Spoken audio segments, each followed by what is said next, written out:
Hello बच्चों, आप सभी का स्वागत है मेरे YouTube चैनल में। बच्चों, जो आज की आपकी वर्कशीट है 9th क्लास की सामाजिक विज्ञान की है और कार्यपत्रक है 63। डेट है 8/12/2020 और जो हिस्ट्री का आपका लेसन है पहला, फ्रांसीसी क्रांति। तो आइए इसके क्वेश्चन आंसर करते हैं। पहला है, फ्रांस के प्रथम 2 स्टेट्स को जन्म से मिलने वाला कोई एक विशेषाधिकार लिखिए। तो वो था राज्य को देने वाले करों में छूट, यानी कि जो राज्यों को जो टैक्स दिया जाता था, ये करों का मतलब यहाँ पर टैक्स है। जो राज्यों को टैक्स दिया जाता था वो टैक्स जो ये 2 स्टेट्स हैं वो नहीं दिया करते थे। उन्हें जन्म से ही इनमें छूट मिलती थी कि उन्हें राज्य को टैक्स देने की कोई आवश्यकता नहीं है, उन्हें ये जन्म से ही विशेषाधिकार प्राप्त था। इसका जो दूसरा क्वेश्चन है वो है बच्चों, लुई 16 के फ्रांस के राजा बनने के समय राजकोष क्यों खाली था? कोई एक कारण लिखिए। तो उसका एक कारण है कि जो लंबे युद्ध होते थे उस समय, इसका आंसर इस तरह से लिखिए आप, लंबे युद्धों के कारण वित्तीय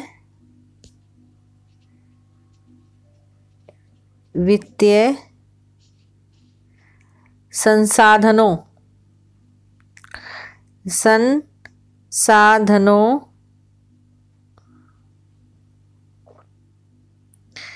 का खत्म होना, ये है आपका दूसरे क्वेश्चन का आंसर। अब हम तीसरा देखेंगे। तीसरा है आपका रिक्त स्थान। तो पहला है, फ्रांस के राजा ने, ये फिलिप्स है, वाटरलू का युद्ध सन 1815 में लड़ा। तो उस समय जो फ्रांस के राजा थे वो थे नेपोलियन बोनापार्ट। तो इस तरीके से लिखेंगे, नेपोलियन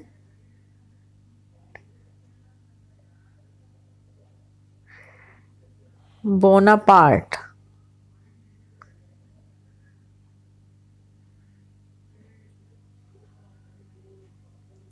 ये है आपका रिक्त स्थान का आंसर, आप ये लिखेंगे फिलिप्स में। उसके बाद है आपका क्वेश्चन नंबर 5, वाक्य को ऐतिहासिक तथ्यों के अनुसार सही करके पुनः लिखिए। पुनः का मतलब फिर से लिखिए।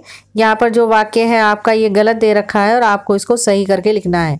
तो वाक्य है, लुई 16 चोल वंश का राजा था।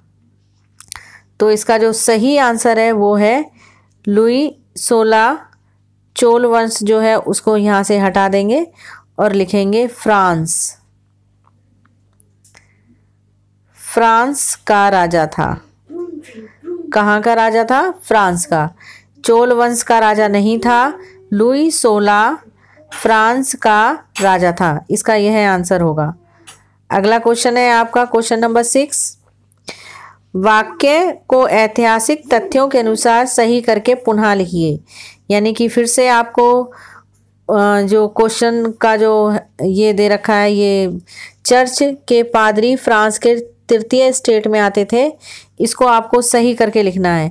तो जो तृतीय स्टेट है ये गलत है इसका। चर्च के पादरी फ्रांस के प्रथम स्टेट, आप लिखेंगे प्रथम स्टेट। प्रथम स्टेट में आते थे, ये है इसका सही उत्तर।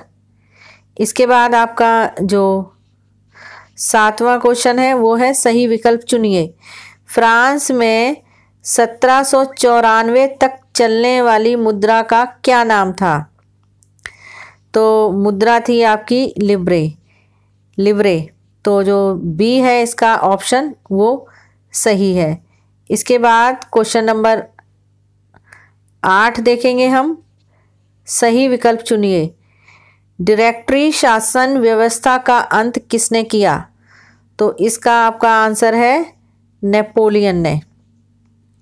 बी ऑप्शन इसका सही है। क्वेश्चन नंबर 9 देखेंगे। नीचे दिए गए प्रश्न में एक कथन ए और उसका कारण आर दिए गए हैं। इन वाक्यों को पढ़कर सही विकल्प का चयन करें। आपको जैसे ये ऑप्शन दे रखे हैं ए, बी, सी और डी, इन चारों में से आपको कोई एक ऑप्शन चुनना है जो कि सही होगा।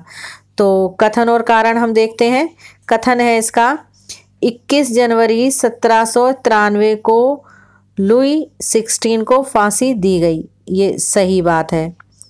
कारण है इसका उसने फ्रांस के खिलाफ राजद्रोह की साजिश रची थी। ये भी सही है बच्चों। तो अब हम देखेंगे कि इन चारों ऑप्शन में कौन सा ऑप्शन हमारा सही है। ए और आर दोनों सही हैं तथा ए आर की सही व्याख्या करता है। ऑप्शन बी है ए और आर दोनों सही हैं किंतु ए आर की सही व्याख्या नहीं करता। सी ए सही है पर आर गलत है। डी ए गलत है पर आर सही है। तो ये तीनों ऑप्शन जो हैं ये इसके गलत हैं। केवल इसका पहला जो ए ऑप्शन है वही इसका सही है। तो इसके बाद हम क्वेश्चन नंबर 10 देखेंगे। 10 है इसका नीचे दिए गए प्रश्न में एक कथन ए और दूसरा कारण आर दिए गए हैं। इन वाक्यों को पढ़कर सही विकल्प का चयन कीजिए। फिर से उसी तरह का क्वेश्चन है 9th की तरह।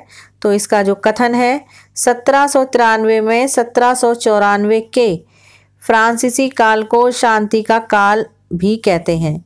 ये बिल्कुल गलत है। दूसरा कारण है इस दौरान रोबेस्पियर ने क्रूरतापूर्वक राज्य किया। ये सही है इसका कारण। तो अब हम ऑप्शन देखेंगे। इन चारों ऑप्शन में से कौन सा ऑप्शन सही है? ए और आर दोनों सही है तथा ए और आर की सही व्याख्या करता है। गलत। ऑप्शन बी है इसका ए और आर दोनों सही हैं किंतु ए आर की सही व्याख्या नहीं करता। गलत। ऑप्शन सी है ए सही है पर आर गलत है। ये भी गलत है ऑप्शन। ऑप्शन डी देखेंगे ए गलत है पर आर सही है। तो इसका ऑप्शन ए जो है वो सही है। तो क्वेश्चन नंबर 10 का जो आंसर होगा वो होगा डी। तो बच्चों ये थी आपकी वर्कशीट। आशा करती हूँ आपको अच्छे से समझ में आई होगी। यदि आपको कुछ पूछना हो तो आप मुझे कमेंट बॉक्स में ज़रूर लिखें।